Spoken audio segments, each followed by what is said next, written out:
us today, our police chief, and the list goes on. And it's been so helpful that we've functioned well as a team, and that we continue to function well as a team, and that we can take advantage of each other's strengths to get things done for the people of the city. And so Chris is here today because some of what I'll go through, there may be some very detailed questions you want to ask him about with respect in particular to the planned return to work and so on. But he's here, and I just want to acknowledge not only his presence but also the contribution he makes every day to the city being as well run as I believe it is. I am really excited to be able to make today's announcement. You know, we went down this road a little bit before Omicron hit us, and I think it hit everybody in the world unexpectedly. But today's announcement is another sign. They're all small incremental signs that we're moving forward in a steady fashion to get to the end of the pandemic. And you know, we're not going to end it, but we're going to you know, learn to adjust to it and to live with it, as Dr. Davila has said.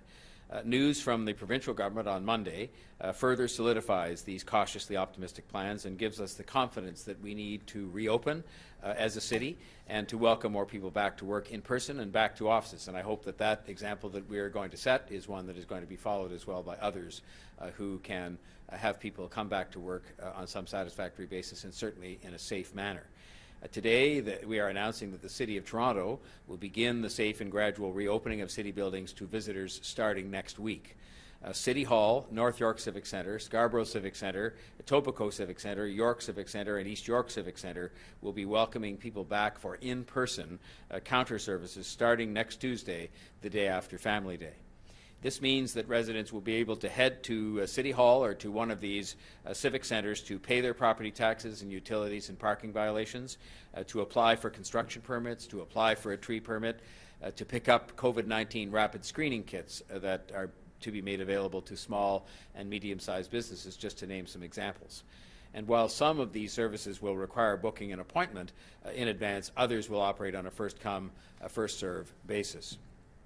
Visitors will be welcomed, and this is a bit different than the normal routine you might have been used to before the pandemic, if you can remember that far back.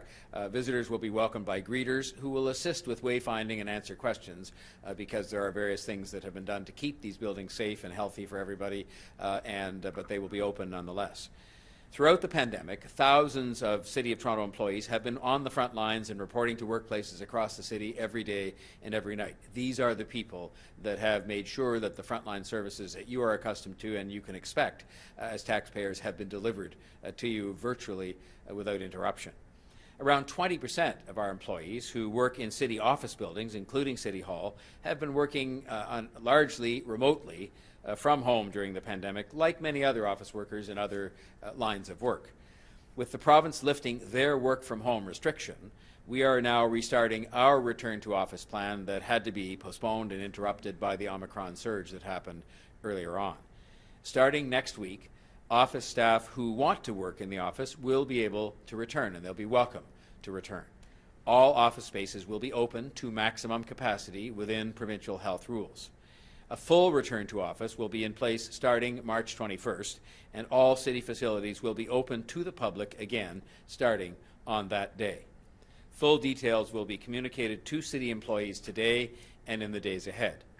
Our city staff are working right now, as they have been for some time, to ensure that all office spaces are as safe as they can possibly be, certain in compliance as well with all of the rules. This is something that all employers are doing across the city and across the province, and I support this work as we all look to move forward safely.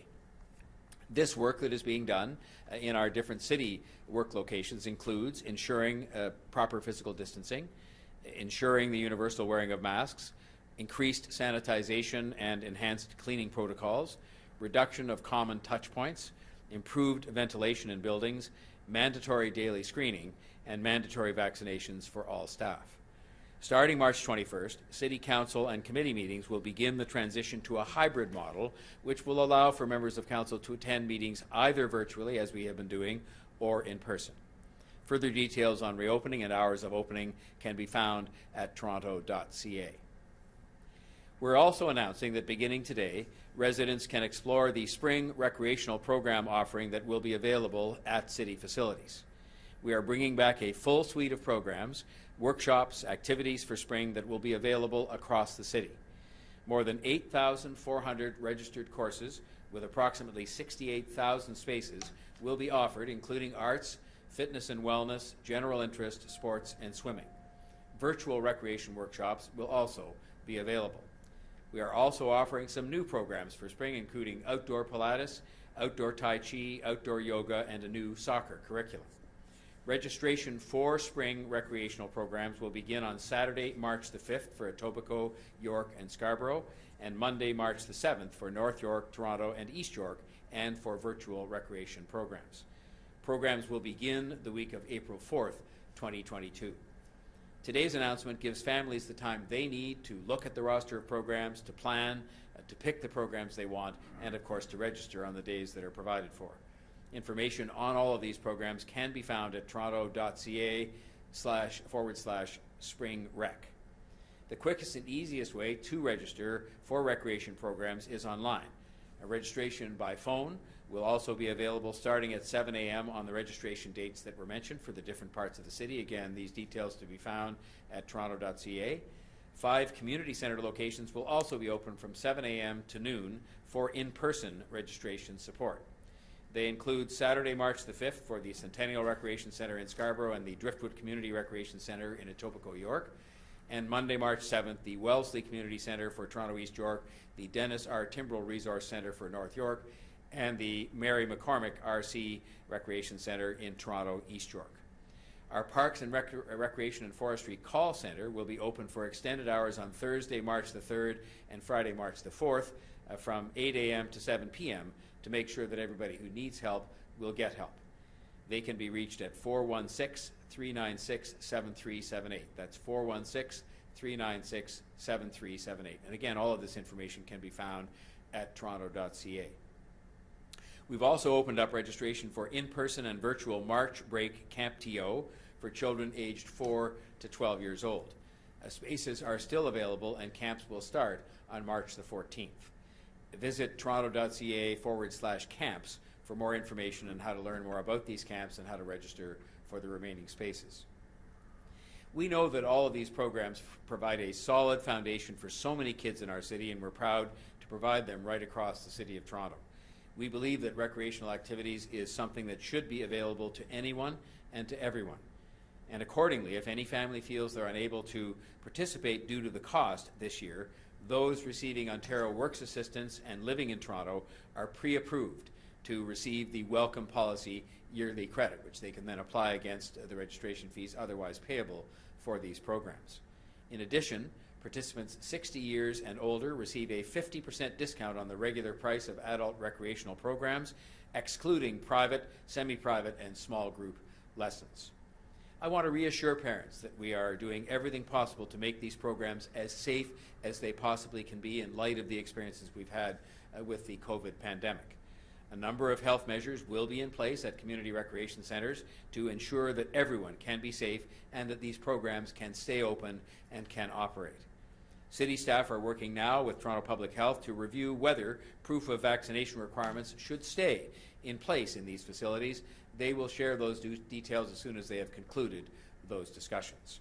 I want to thank community recreation staff who have done so much this year, and in fact for this past couple of years, to adjust programs so that we could keep in place as many programs as we possibly could in light of extraordinary public health requirements. If you look at the number of programs we've actually been able to continue to offer during an extraordinary pandemic, it is thanks to their hard work in being nimble to move quickly when a lot of these waves and so on came upon us, and provincial rules and the like.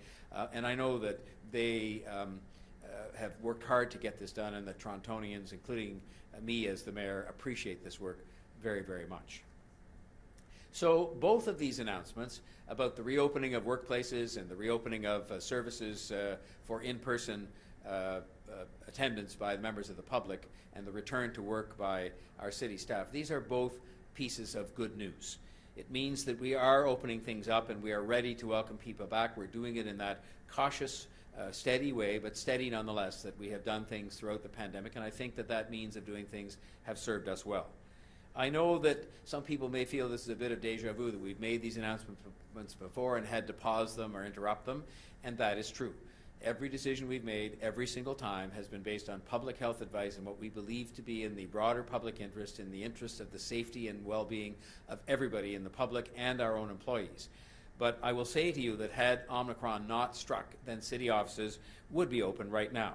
But I believe that we are now on the other side of this pandemic, and I share Dr. Davila's cautious optimism. My own is guided very much by hers as our expert that has done so well to help us through this pandemic, and I sincerely believe that brighter days are ahead and that we can proceed on that basis, that kind of an assumption. Make no mistake, we are making it through this pandemic and the Omicron surge thanks to all of those, including 100% of City of Toronto employees who have been vaccinated.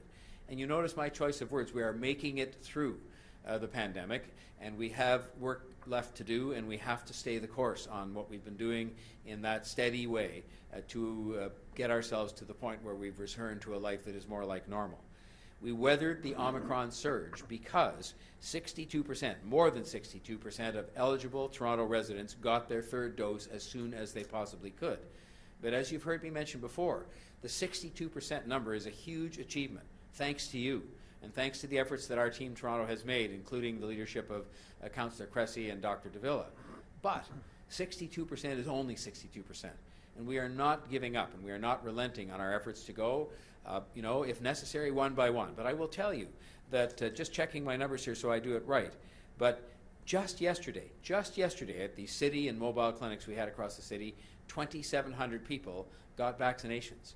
That's a far cry from the numbers we were, putting on the board earlier on, but it is still a significant number of people, 2,700, who, thanks to our outreach, thanks to our efforts, and thanks to their own motivation in their families and so on, went and got a vaccination yesterday. And that's the work we're doing day after day.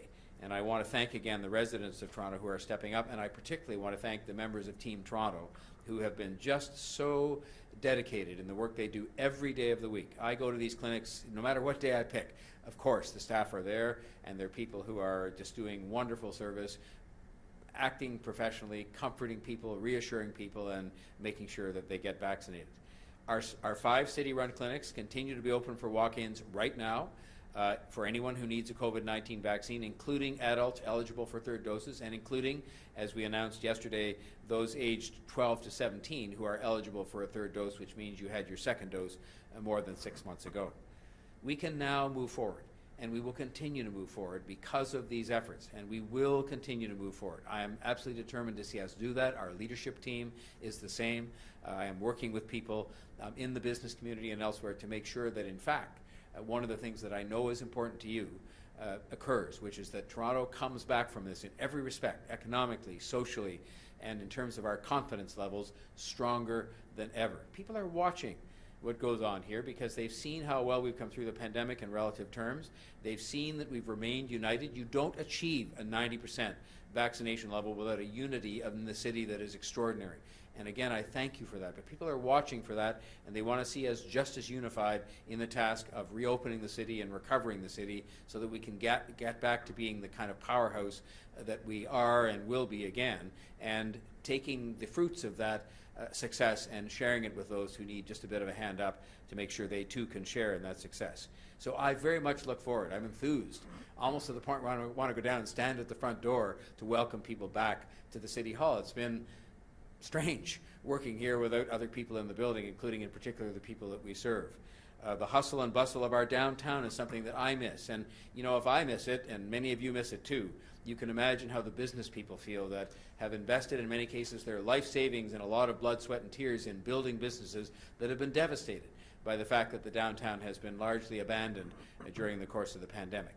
We need the downtown to be filled with people again, for a whole bunch of reasons, including just the quality of life and the humanity of this important part of our city in which live hundreds of thousands of people and many more who work here every single day, and we need it to be alive. We need it for the sake of our economy as well and for the sake of the national economy, given, as much as some of my friends around the rest of the country don't like to hear it, Toronto is the economic engine for this entire country. And we're proud of that, and we want to continue in that role, and we want to contribute to the well-being of this entire country. Toronto is meant to be a city that is filled with people across the board, in every place, our cultural places, our recreational places, our parks, our streets, our sidewalks. We want people everywhere, offices, and so on. And we're working to get to that place with your cooperation. We have a vibrant and thriving downtown core. It is alive like no other downtown probably anywhere else in North America. And this is a step in the right direction to bring it back to where it needs to be, and to bring it back to where it's going to be a fun place to be, an alive place to be, a safe place to be, a prosperous place to be, and it will benefit, in so being, all of those things, the city, but it will benefit the entire country.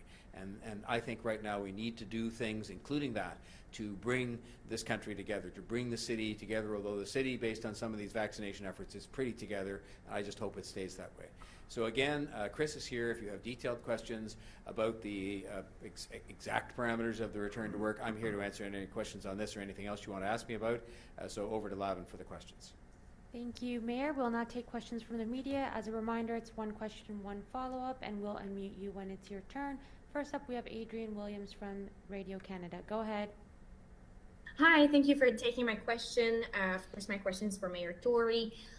New data published by the Toronto Region Board of Trade shows that in-person consumer spending has declined in most business districts, especially in the metropolitan center, where spending is 44% below 2019 levels. What is your reaction to these findings, and are you hopeful that the reopening will give downtown Toronto the help it needs? Well, my reaction is one of great concern but not surprise. I was in the underground yesterday, and when I was there, if I passed 4 people in a place where you might normally literally pass hundreds of people, and that was in the middle of the week in the heart of downtown.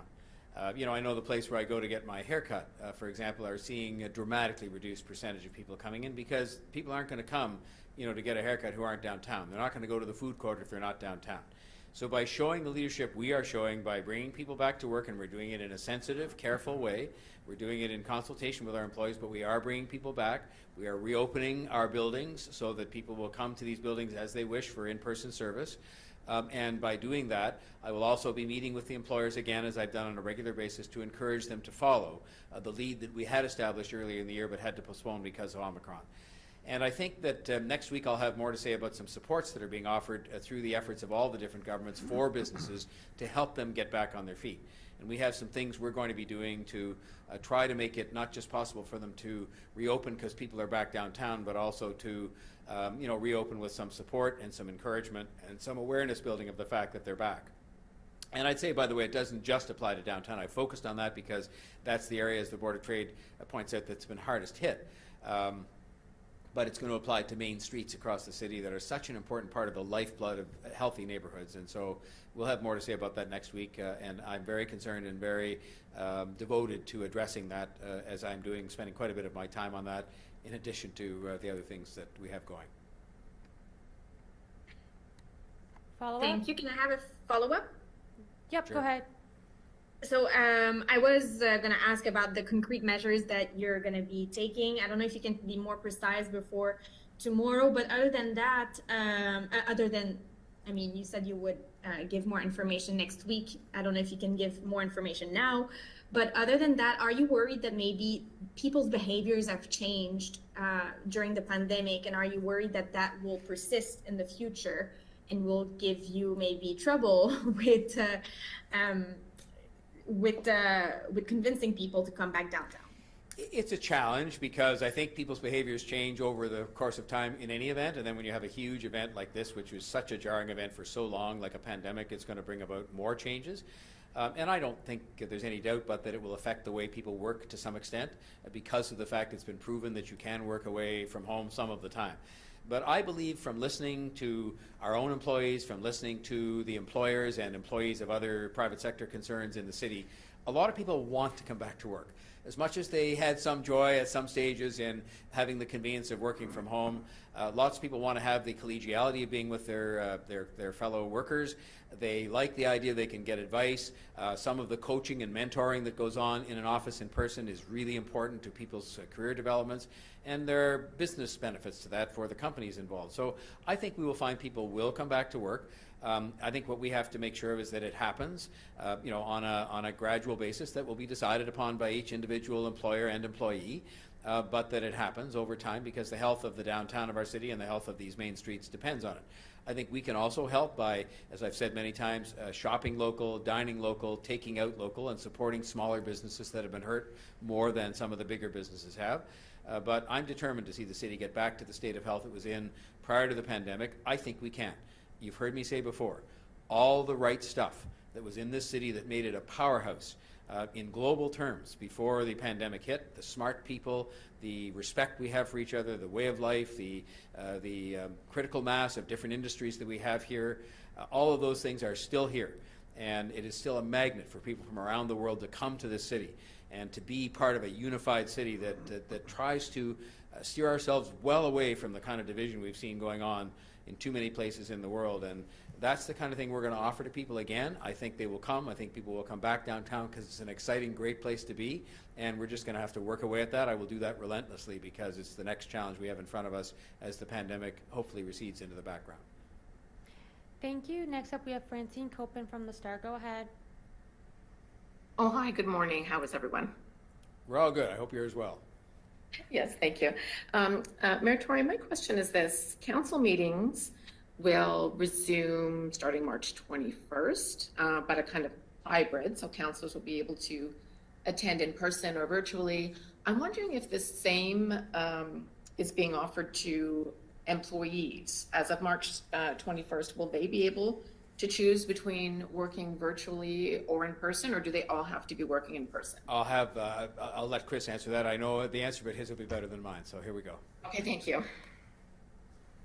So Francine, thank you very much for that question, and certainly as the mayor points out, it was really important for us to give all of our staff that work in the office at least a month's notice in terms of an important date.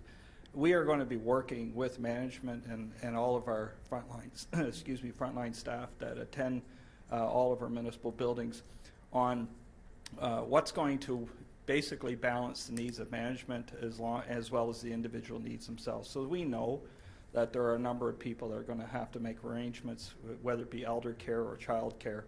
So we're quite sensitive to that. We're very sensitive as well to the public health measures that are going to remain in place, which will affect some of the capacity of our buildings. But again, the approach is going to be one where, yes, we do have an expectation that people work from the office, and that there will be some opportunity certainly to work from home over a period of time.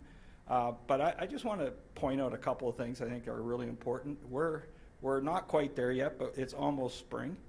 I have a lot of staff that I know will work 5 days a week in the office and are really kind of chafing at the bit to get back to the office.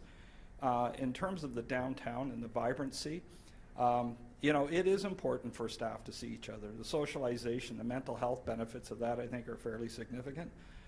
As well, to support our businesses in our downtown and our Main Street areas, I think, as the mayor has well said, how important that is to the vibrancy of this community. So it is very much a measured approach. And to the mayor's point about, we've been down this road before. If something happens that we'll have to pull the reins back a bit and reposition what we're going to do, that will happen. But we're not at this point seeing that as a likely outcome. So really important that we give adequate notice to our staff. And again, I just want to emphasize about 80% of our organization has been working tirelessly through this whole pandemic. They've been on the streets, they've been picking up garbage, they've been plowing snow, some of that contracted work that's happened, as well as all the other services that we deliver. So this is a very stepwise, measured approach to support our staff, to support the objectives of management, certainly, but more importantly, or as importantly, the objectives of this community and those businesses that are waiting for us to come through their door. And I'll just say this, Mayor Tory, I have a 24-year-old daughter that lives downtown, and she's downtown for a reason. I think there's a whole group of people that are just waiting for the better weather to come and to visit the restaurants and the bars and do all the things that add to their quality of life. And so I don't see our employees any different. We have all age groups that work for us. And I'll end with this. It's fundamentally important to me as the city manager to retain phenomenal staff and to attract phenomenal staff. And we know that the flexible working matter is important to people, but also important that we take advantage of the space that we have here at City Hall, Metro Hall, and all these other buildings. And so this will be very much a measured approach. And but like I say, I think there's many people waiting to get back. I would rarely modify anything the city manager said, but I will say he said that a lot of the young people, including his daughter, might be waiting for the better weather to patronize the restaurants downtown. I hope they don't wait. The restaurants will return soon to 100% capacity, and while we want people to be careful, we want them to go and support those businesses. They've been so hard hit and they've been through so much. I've talked to many of them, and I think people out there know that. And so I hope they will, as soon as possible and in a careful way, go and patronize those people, whether it's in person or for takeout. It doesn't matter. It just supports those businesses that have been so hard hit. Next question. So just to be crystal clear then, so it sounds like the city is expecting its employees to be back in the office on March 21st, but it's open to some accommodations as needed or required. Chris will reach out and grab me by the coat here if I'm wrong, but we had said earlier this year when we were planning to bring people back that we would have an expectation from the beginning that people would be here, at least 3 days a week. And we're happy if they're here every day, but we want people to come to work, and we want them to be here to serve the public. We want them to be here to learn from each other and to work with each other. But we would have that expectation that opening the office means people will be back at work at least that kind of period of time each week. Do you want to add to that, or contradict it? Well, and again, a lot of it depends on the capacity of our buildings, and I think absolutely we want, starting the 21st, people to attend our office spaces. For some, it could very well be 3 days a week. It likely will be more for some. Others, because of accommodating the kinds of concerns that they have, whether it be, as we say, elder care, child care, or other accommodations that are going to be important to them.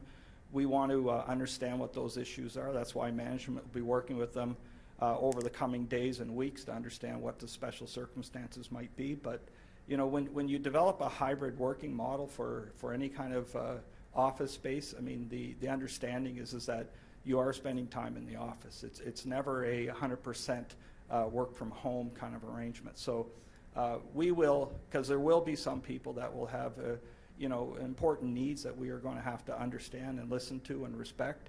And but by and large, I mean, there's no question about it. We are looking for people to return to the office for all the reasons I think the mayor has pointed out, and hopefully I've pointed out as clearly as we can.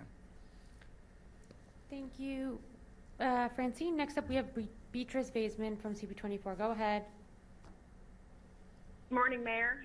My question is about proof of vaccination. You mentioned this is something that Toronto Public Health is currently still looking at, but are you suggesting it's a possibility that, for example, someone won't have to show proof of vaccination to go to a gym, but will have to show one to come swimming at one of the rec facilities in the city? Well, your question illustrates precisely why this is a complicated area and why, again, we have to base it on the best advice we can get from our public health officials, Dr. Davila and her team, as opposed to, me or anybody else trying to sort of say, well, it makes sense here and not there. So what we'll try and do is something that obviously and most importantly is consistent with good public health, but we'll also try and do something that is easily understood by the public. One of the things that we've learned, I think, through the course of the pandemic is the clearer we can be, the simpler the rules are, so there aren't apparent contradictions in the way things are set up, the better it's going to be for the public to comply, which I think they want to do. And we're just being careful in reviewing the provincial decision with respect to vaccine passports and deciding how it applies to our recreational and other kinds of programs. And we will, as soon as we have that sorted out, we will share that with you and with the public. Follow-up? Yeah, thanks, Mayor. My follow-up, you mentioned 100% of city employees are vaccinated. That's because of the policy in place, and the city had to lay off nearly 500 of its employees at the start of the year. Now that the rules are kind of being relaxed and the vaccine passports largely are going by the wayside next month, by mid-month, is there a reconsideration to this policy coming in the near future when it comes to requiring city staff to be fully immunized? Well, no, there's no reconsideration of a policy that was immensely successful. Again, the very fact that we're able to point together to 100% of city employees being vaccinated, thereby keeping each other safe as they return to work and keeping members of the public who they interact with safe, I think is a badge of great accomplishment. And I'm sorry, there were people who made a choice that affected their employment with the city, but that was their choice. And they understood clearly from the beginning what the consequences were, but we felt very strongly, all of us here, that to have people vaccinated who serve the public in this manner and who work with each other was the best thing we could do to keep people safe, including right here in this place of employment.